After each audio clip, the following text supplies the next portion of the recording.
L'Afrique du Sud dispose d'institutions de protection sociale performantes, mais également les plus anciennes sur le continent, et essentiellement soutenues par des financements nationaux.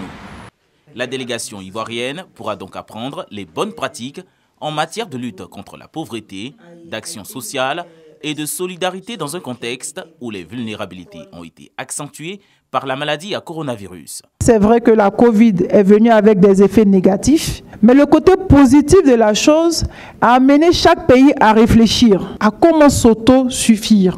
Il faut ce partage d'expérience entre les pays africains, mais il faut ce partage d'expérience entre l'Afrique du Sud et la Côte d'Ivoire. Je considère aujourd'hui comme le départ d'une longue mais belle marche. Une belle marche dans le cadre d'une coopération sud-sud, c'est aussi l'avis de son homologue sud-africaine.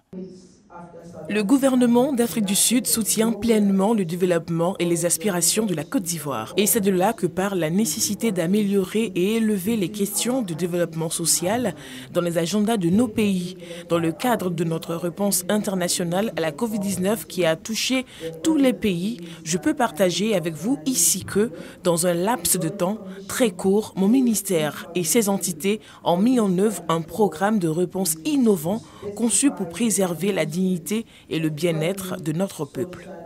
Covid-19, inclusion sociale et économique des populations, gestion des sinistres et des vulnérabilités, les deux ministres ont exploré plusieurs champs de collaboration au cours de cette rencontre, qui est une première après la grande session mixte de coopération ivoiro-sud-africaine qui s'est tenue à Abidjan en octobre dernier.